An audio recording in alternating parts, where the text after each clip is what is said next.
Hello! So today I wanted to go through some books I've recently acquired. By recent, I mean like the last 3 or 4 months, because I don't think I've done a haul in a very long time. But I recently, as in yesterday, took out a bunch of books from my shelves that I did not like after I read, and it's time to part ways with, which means I can bring in a whole new sleuth of books. So we're going to start. I think I'll just divide it into fantasy and then regular fiction slash nonfiction, because I actually acquired quite a bit of like contemporary slash classical fiction. I feel like this is like a 10 out of 10 dad shirt. Maybe. Hold on. I'm buttoning it all the way to the top. I don't feel embarrassed about it. This is a great choice. This is a great idea. Okay, so first on the docket, I have a pre-order I had, which is the Bone Shard Emperor. This is book 2 in the Bone Shard series or trilogy. I'm not exactly sure, but I read Bone Shard Daughter last year, really enjoyed it, had a great time with it, really interesting magic. I felt like it was like a breath of fresh air to read. It was just so different to a lot of fantasy I had been reading. So obviously it's bone shard magic. There's like aspects of necromancy in it. So it was a great time. Really excited to get into book 2, hopefully before the year ends, but it is a big old boy. Next, I picked up Helm of Midnight by Marina Lostetter. I don't know much about this because I actually haven't really heard anything about this, but I picked it up when I read The Flap at Work, and it was like about a mask of death that reemerges years later, and it's like a serial killer slash fantasy, which I just think sounds so cool. Next, I picked up book 2 and 3 in the Dune saga. So these are probably going to be where I end it. I have a friend that read Dune and like all of it, the spin-offs, where his kid takes over, and it just kind of sounds like it goes a bit too off the rails for me, but she did say Dune Messiah, which is book 2, and Children of Dune are definitely worth the read. I read book 1 in 2019. Okay, that was a weird interruption, but what I was saying was my friend who's read Dune Messiah, which is book 2, and Children of Dune say that these two are definitely worth the read. I read book 1. I started it in 2019 and then of course finished it before the movie came out. I read part 1 and 2, I think, and then just had to finish it off, but I really enjoyed it. And if you know me and my reading taste, I'm not really one for much sci-fi, but the world building and the characters are so easy and accessible, and it was just really, really fascinating. I would say it felt like more light sci-fi slash fantasy than it did feel like heavy science fiction. So really excited to read those in 2022. Oh my God, I just realized it's 2021. So I read Dune in 2020 at the end of the year. COVID's just stolen 2 years off of my life. I read Dune 2020, finished it 2021 for the theatrical release. Good God. I thought it was 2020. Why? I don't know. I was trying to say when I started Dune and I had to like pick it back up to finish it. I was like, oh my God, my life is like disappearing before my eyes. So the next thing is the Mad Ship trilogy.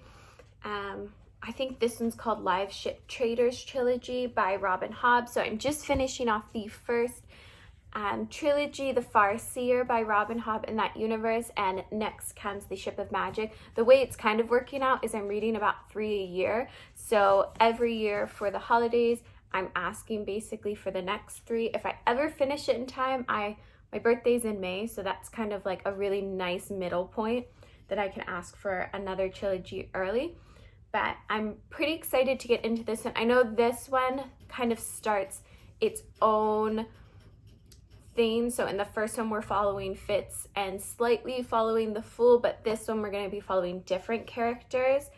But it's all within one universe. And my understanding is after this trilogy and the first one is when everything starts to kind of amalgamate into the larger Robin Hobb story. So I'm pretty excited for this. The first book in the Farseer trilogy, I absolutely fell in love with, and now we're at book 3 where like the stakes have just been raised and it just keeps getting better and better. So I'm kind of excited to take a step back, restart a trilogy, and kind of like take our foot off the pedal just for a second, and stop pulling at heartstrings. Okay, so strangely enough, I think that's basically all of the fantasy that I've picked up over the last few months. I already had a lot on my shelves and a lot that I had already read through. So there wasn't too much besides, I guess I can pull that one out, but I feel like I've talked about it already. My pre-order for Cytonic came in, which is Brandon Sanderson's book 3 in his Skyward series. Pre-ordered, excited to read it, but I think it's in like one of the read-along vlogs that I did that I wasn't the biggest fan of book 2. Really liked book 1, but I am still excited because of where the story ended to give this one a go. And it's a really stunning cover. And I love pink, so it's kind of cute. But I think I will wait until the new year to read this because I remember book 1 like it was yesterday, but I probably need to reread book 2 before I pick this one up. So that is definitely the rest of the fantasy I have picked up. So now we're going to be going through, I think I have 2 nonfiction and everything else is kind of just like contemporary fiction, which is strange. So first I have Crying in H Mart. This is a well-known biography that really has taken the lit world by storm this year. It's a bestseller. I'm really excited to give it a go. I didn't know much about it, but at work I picked it up and was kind of flicking through it after I had put one aside for a customer to come pick up. And the first line in it is, "Ever since my mom died, I cry in H Mart." And I just thought that was such a banger of a way to start a memoir. So I'm really excited to give it a go. But my understanding is this is a musical artist who's pretty well known in like the, I think it's Japanese pop sphere. Anyways, more underground pop. And she's written a memoir kind of about her racial identity, her social identity, and ties with her lineage and legacy and what that means. So I'm pretty excited to give that one a go. Next, I have The Education of Augie Marazzi. It's a residential school memoir, so I know this isn't going to be a good time. It's going to be very heavy and upsetting, but it's only like 85 pages or something like that. And then there's also like, this is a special, the newer edition, so there's discussion questions after that you can like ask yourself, and just further learning about the residential schools and how Indigenous people not were affected, because clearly they were poorly affected, but to hear their own stories from their own mouths is super important. So I wanted to add this not only to my shelves, but add that weight to my shoulders and take on some of their stories, because I feel like that's a respectful way to learn more, is not just absorbing what's being put in the media, but absorbing what's being put out from their community. Because if we've learned anything from what's coming out about residential schools and anything like that, I feel like it should create more of a distrust in the media and how it can skew minority point of views. I don't know if anyone else is really thinking about that, so I wanted to make it, I wanted it at the forefront of my mind when buying nonfiction, to reach out and pick up works from Indigenous voices. I don't know if I explained that well, but I hope I did. But it just felt weird that a lot of articles I was reading were written about the Indigenous people, but not necessarily written by the Indigenous community. And it felt disingenuous and weird and co-opting trauma, and it just didn't sit right with me. So cut and dry. Yeah. Normally I just edit out my ums. And then the rest of it's pretty free thought. Thank you. You need a little button. Just click it, all of them disappear. That one's got the grimes in it. Is that bad? Strangely not enough, no, it's not bad. It's not good. But like it's probably more caffeine. Like I feel like I'm just eating coffee beans. Didn't your brother do that? Yeah, he loves chocolate covered coffee beans. He loves them. Excuse me. Your brother's got some hot habits. He eats pork rinds and chocolate covered coffee beans. God. He's like a 90-year-old man that's trying anything to stay alive. Can we please? Can I film? You'll be fine. Okay. You can't. Don't. You can't stay here. Happy, get over here. Come on. All right. Give me a grab. Next on the list, I have the complete stories of Dorothy Parker. Anyways, she was a writer turned Hollywood writer, and oftentimes is discredited for like quote unquote like selling out, which I think is stupid. Like she went and got paid a lot of money for her writing, but this is a complete work of her short stories. I love Dorothy Parker. I think she's funny. I think she really embraces certain aspects that a lot of female writers were shamed for embracing at the time, and there's nothing wrong with that. But you know, she has clever one-liners.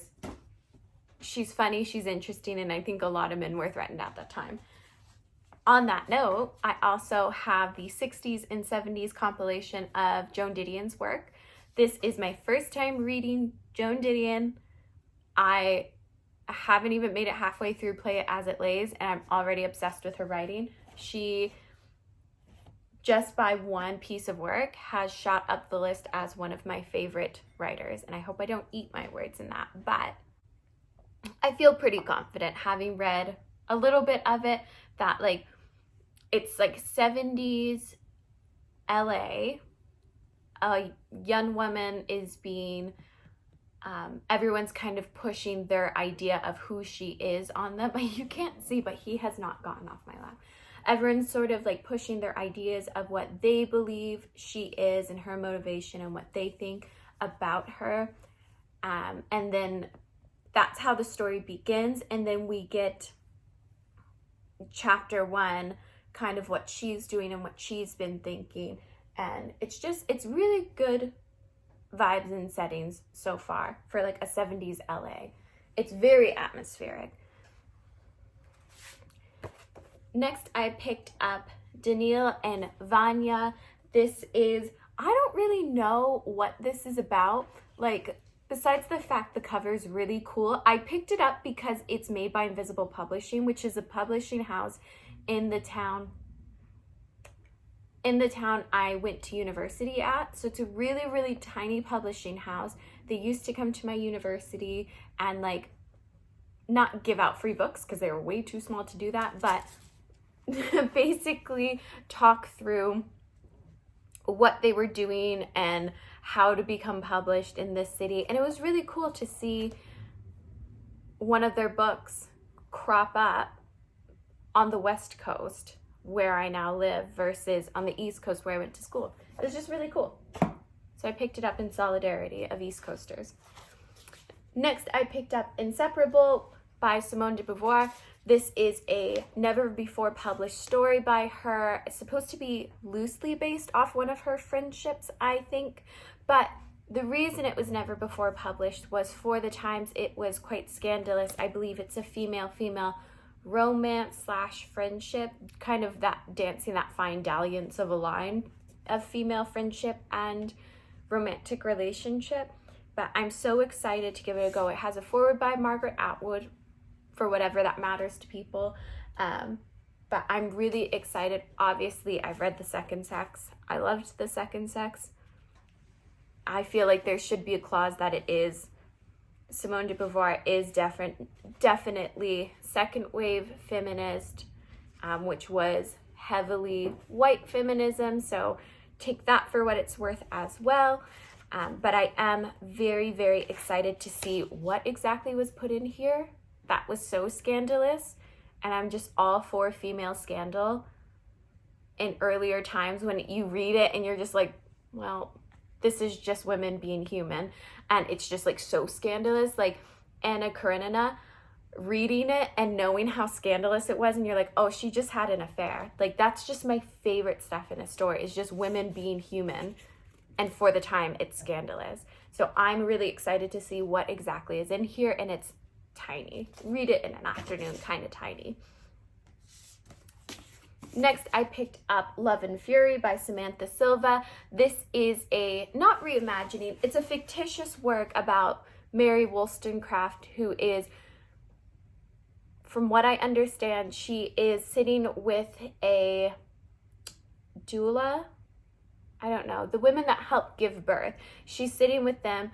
I think the idea is she's about to have Mary Shelley. Little known fact, if you don't know, Mary Wollstonecraft, who wrote Vindication of Women's Rights, was the mother to the mother of all horror, Mary Shelley. And I would argue like one of the greatest horror writers of all time. Take that, man. Her mother was actually Mary Wollstonecraft. So this is an imagining as we go over. It's fiction, but it's very heavily inspired by what Mary Wollstonecraft did throughout her life before she had Mary Shelley. So it's kind of her musings as she's about to have a daughter, what she's done in the world, and what she's passed along to make the world a better place for the daughter that's to come, who will also change the world for women as we know it. What a legacy. Very excited for that. Next, I picked up Open Water. I actually don't really know anything about this book. It's a stunning cover. The front has a blurb from the author of Homecoming, which I absolutely loved. And I just know it's supposed to be like a tender love story and a love letter to the Black community and Black voices. So it just, if the cover wasn't gonna sell me, which of course it was, then the blurb and the idea of why this was written absolutely would. And I love a love story, especially after Christmas when I'm gonna feel like cozy and it's gonna be so cold out in January. Cute little love story to keep you warm. We're getting to the end. Next, I have Everyone in This Room Will Someday Be Dead. I only picked this up because there's a young woman I work with. She has immaculate taste in reading, and she basically said that the prologue of this starts with everyone dying in like a horrific car accident, and then you start your story. So how could I not pick it up? That's phenomenal. Okay, this is a strange one. This one's called Small Pleasures by Claire Chambers. Again, gorgeous cover. Not the cover I thought it would be, because when I was reading about it, it was a UK cover, and I think it was like a bunch of peaches or something. I don't know. But, so this one is, I think, 1950s. 1957, a woman claims that she's had the second immaculate conception. She's Icarus, she has flown too close to the sun, and now a reporter is just like trying to out her because, like, did she? I don't even know if this is magical realism, so I don't even know if she actually does have an immaculate conception, and it's like commentary on religion or society or what, like, I don't know. I just thought that was such a great basis for a contemporary fiction. And also, like, there's a running joke in my circle that I really do feel like Mary was a real one, because I feel like how we just talked about how women were judged for being human and having flaws and making mistakes. I just think she was the first one to ever think of that. And that is so iconic, and she deserves to be remembered because that's such a great out. No one had thought about it before. I'm having God's baby. And like, meanwhile, there's a boy with his foot like sneaking out of her bedroom window, and she's like, no, it's God's. I just think that's hilarious. So the idea of small pleasures being another woman says she's having an immaculate conception. I'd even be fine if this does turn into magical realism and she is having an immaculate conception. It's just a really interesting, I'm excited for that one. Next, I picked up a 3-book bind up of Edith Wharton. It has House of Mirth, The Custom of Country, and Age of Innocence. I'm really excited to read Age of Innocence. I've never read it before. I feel like it is a flaw in my literary merit as a reviewer that I haven't read it, so I want to rectify that. But also, it's such like a cool bind up. I love these like Penguin Classic Deluxe editions. It's where I bought my newest version of Jane Eyre. It's where I bought my newest version of Wuthering Heights. They have the coolest like reimagining covers for classics that make it, I think, more accessible and more intriguing for readers who are just picking them up today versus I love the way most classics just have like old oil paintings. Like I do love that, but it's really cool to see a more caricature-ish drawings and reimaginings of well-beloved characters. And last but certainly not least, actually one that I'm almost the most excited for is Rainbow Milk by Paul Mendez. This is one that I knew absolutely nothing about. It was just, we had our staff appreciation and I was walking around trying to figure out, was there any books I wanted to read, something. It's the time I like to take because I work in a leadership position. Sometimes even on my days off when I come in, I feel like, oh, that is just, there we go. Sometimes I feel like I can't quite turn off and just browse, but certainly when we have the staff appreciations, I do try to do just that. Come in and kind of like mosey around as if I don't work there. And it's been a long time when you work like within that industry to be able to turn it off and just be a browser. So that's exactly what I was doing. I went in an hour early, gave myself an hour, forgot how quickly an hour can go by at a bookstore because then after work I spent another hour browsing and I saw this one just sitting on the shelf. It was faced out and the cover was so eye-catching and beautiful. And then I read the flap and it's about a young man in the UK that it's not questioning sexuality, it's his exploration of sexuality and identity in the UK as a young homosexual Black man, and his exploration with that and how the tension within his family, the tension within society, and how basically his journey as he leaves everything he knows, turns to the streets. It's about immigration, racial awareness, sexuality, an exploration of all things that I really love in fiction. I'm not usually one to just do like kind of fly-by fiction, like slice of life, although there's nothing wrong with that.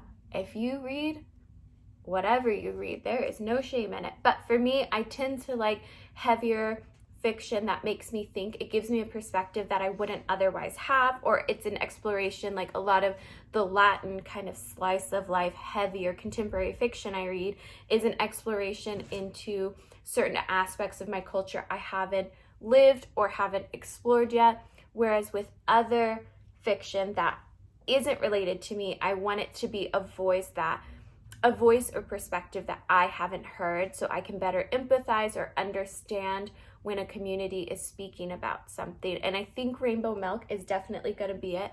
I actually think it has the prospect, because I am going to squeeze this into my 2021 reading. I think it has the prospect to become one of my favorite books, if not my favorite book of the year.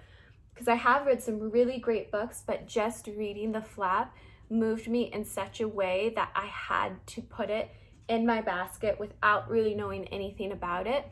And that doesn't happen all the time. That really, especially for me, I tend to like to not cover buy because I like lesser known things or like one-offs, but I really am excited.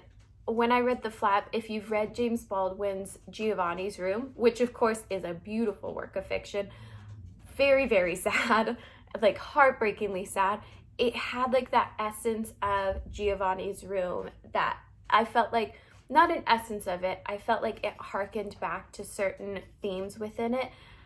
So I'm really excited to give this a go. So that is all the books I picked up recently. This is going to be my cutoff point. We're like December 12th, I think.